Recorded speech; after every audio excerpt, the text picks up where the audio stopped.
everyone, my name is Christopher today, and I'm here for the second vlog assignment that we have to do for the Myth and Ritual Honors course.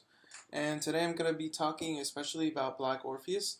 I enjoyed Pan's Labyrinth, but I could see a lot more parallels with mythology in Black Orpheus, especially since it's based off a Greek myth, but also some other things that I saw as I observed. So, to start out with, I'd like to talk about how I thought it was pretty unique that the movie was redone. Well, not redone. The myth was retold in Brazil. I thought it was pretty unique, the setting and everything it did, because they could have chosen a Mediterranean city or a European city, but no, they chose this Caribbean, South American setting, which I thought was pretty interesting. Now, a parallel that I saw with the movie and with the myth, of course, it's centered around music. I even saw one of the previews before I saw the movie. Since I'm a French major, I was able to understand what they were saying because the preview was in French. It was basically the guitar was speaking about Orpheus as her owner and everything, and I thought it was pretty cool because in the myth, it's centered around him, and how his music basically is what gets him through all these situations. His music is what lets him win over Hades to be able to go back and get his love in the underworld. And I think it was pretty interesting that they had the guitar do the preview or the trailer for the movie. So that draws, because in the beginning of the movie, he kind of wants the money that he gets to take out his guitar that he pawned instead of buying Mira's engagement ring. So that shows that music is very important to him as it is in the myth. Now, there's a lot of character associations with Greek myth, like Hermes is a trolley coordinator in the movie, but in the Greek myth, he's like the messenger god, basically like the UPS person. And it was pretty cool because in the movie, Hermes, the train conductor, is like sending messages with people, but in Greek mythology, he's sending messages like verbally or whatever. So I like the way they revamped that to include that in the movie. It's like something you would miss if you're just watching the movie for fun, but if you're analyzing it, it's a pretty cool detail.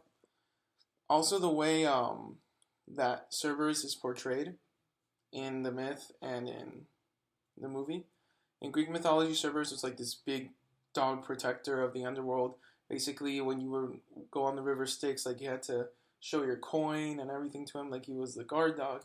And in the movie, he's shown too, but not to that extent. Like the myth is a little twisted around, of course, for the purposes of the movie. Like for example, Orpheus in the original Greek myth has to seduce with his music, versus here he doesn't. He kind of just has to sing out Eurydice's name. Like he doesn't have to like win anyone over to allow him to get her or anything. Or that when Orpheus looks back in Greek mythology, her spirit just flies away. Versus when he looks back in the film, it's this old wrinkly lady.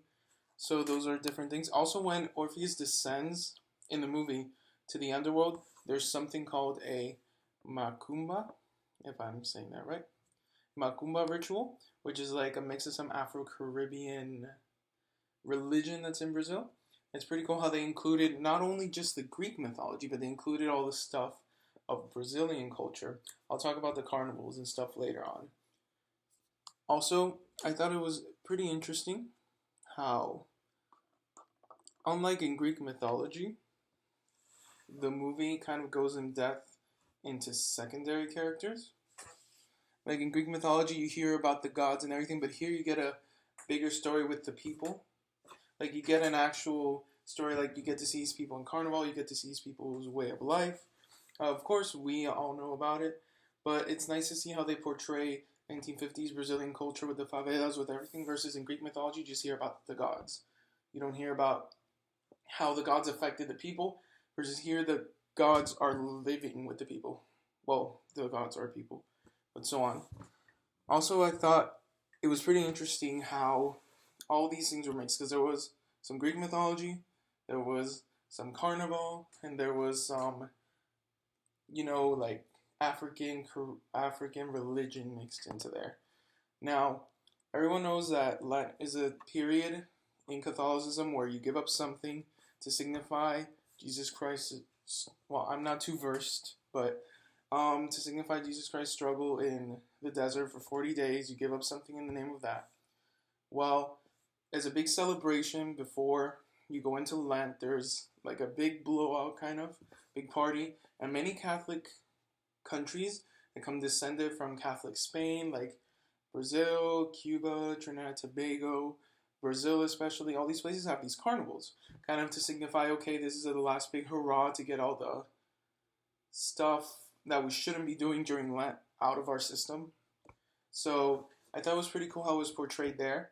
And also, not just that, the number three, because in Catholicism it's a really big thing, the Father, Son, Holy Spirit. The number three is portrayed a lot through the movie. Just like how there's the three-headed dog, there's three kids at the end that are playing, there's the three teachers of the Samba school, which are main characters, but still, like, the number three is very well represented throughout the whole movie.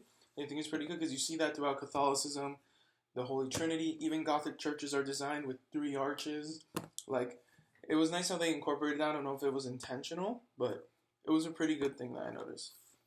Another thing also I noticed is there's a lot of parallel symbolism to Greek mythology differently. Like, Apollo is, like, the myth goes that Apollo rides his chariot across the sky, and that's how the sun goes. Rises in the east, sets in the west, and it's Apollo riding his chariot throughout the day. At the end of the movie, they asked this kid, his name was Zeka, I believe Zeka, yes. I'm not too good with pronunciation, sorry. Parallel how Zeka is the one that they believe that he should play the guitar so the sun will rise. So it's like they have these myths for the sun to rise. They have a myth in Greek mythology, they have a myth in this movie. I thought it was pretty unique how they incorporated that in the end. Overall, I just thought it was a pretty good movie too. I love old school cinema.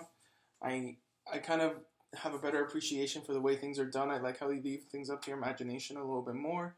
You know, there's not so much CGI, not so much emphasis on the background and the setting. It's more on the plot, gets you thinking.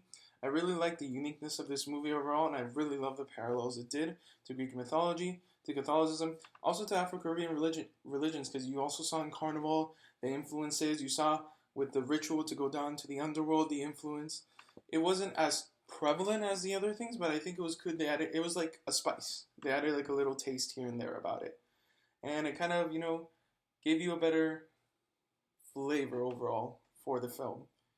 And overall, that's what I think about Black Orpheus. It's definitely one of the better movies that I've seen in a while, and I really enjoyed it. So thank you guys for your time, and I'll see you for the next vlog.